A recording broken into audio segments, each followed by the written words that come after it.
I want to address this how to overcome holiday blues question that I received. So basically the backstory was every time when it starts, getting into Halloween, even leading into Thanksgiving, this individual just starts getting very, very depressed. Even though they're involved, they're not married, but they're involved.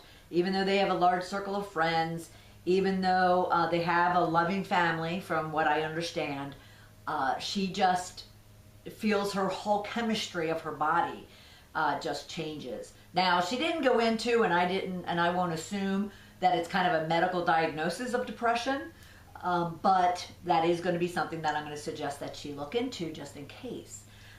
So how do you kind of overcome the holiday blues? So I'm going to relate this and have her, had her use and leverage our Shift to Riches formula. And if you haven't learned of it before, you'll learn of it really quickly right now. But so what I suggested was to use the formula. And here's the formula. You discover, confront, and shed your bitches so you can create and accelerate the riches in life that you want and deserve. All right? So that's kind of high level. So what do I mean by that? Well, at first, if someone, like she said to me, I deal with the holiday blues. The first question I'm going to ask is why? What about it? How do you define blues? And then what's causing it? So that's discover. Discover what it is and why it is and how it is and by whom it is.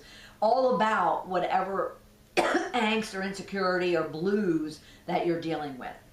Now, some of those things are going to be easy to address and to confront. Others won't be, but that's the next phase, is you have to confront whatever it is that you've discovered about yourself. Excuse me. This individual might have discovered that something in her childhood during the holidays, maybe she had a loss of a friend or a pet or a family member or a parent, or maybe she didn't get what she wanted for Christmas one year, or maybe an incident happened in some way, shape, or form that kind of put a black cloud over the holidays, and then she just carried that along with her. Now, I don't know the answer for this particular person yet. I will, I'm assuming at some point, but at the same time, I'm just kind of giving you some ideas and examples.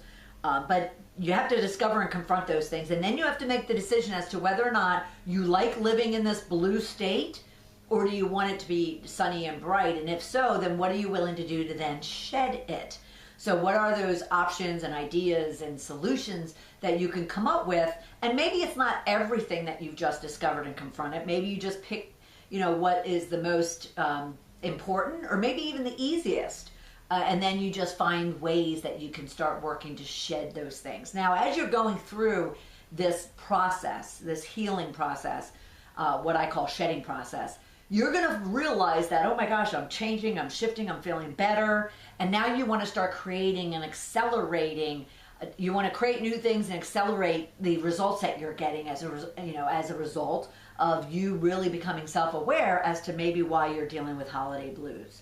Now, on the other extreme, if it is a medical, chemical situation, and that's why I proposed to her that maybe she had that looked at, and I would say the same to you, then, there is an option to get that looked at and diagnosed, and there's things I won't touch on, but there's things that I'm sure your doctor can then recommend to make your blues a little easier to handle and manage effectively. All right. Yet there's some other things you kind of want to look at. Who can you go to? Who can you confide in? And if it's not you in a journal, for instance, because I tout that all the time, that as you're going through this discover, confront, and shed phase, write it, document it, put it in black and white, and let it kind of dissipate, because you're now owning it. And then as you're creating and accelerating, you could be writing about what those new wants and desires are, and what your feelings and emotions are, and how this experience is affecting you, positively or negatively. So those are things as well. Find someone you trust. If it is a counselor, a therapist, a doctor, a friend, whatever the case might be, kind of the minute you start releasing it and it doesn't have such a hold on you, then you might find that you're learning to, allow it to dissipate and shed away from you.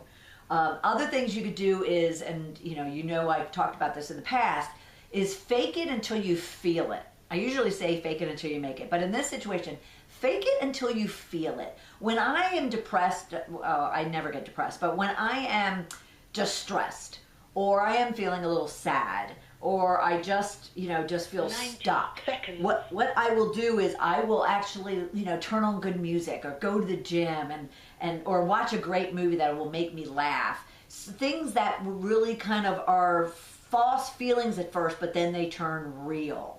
Does that make sense? So fake it until you feel it, if that's important to you. And eventually you might find yourself shifting. Go out and do something nice. Keep a journal of your gratitudes. Pay forward, and you will find that that is helping your whole mood and attitude want to change.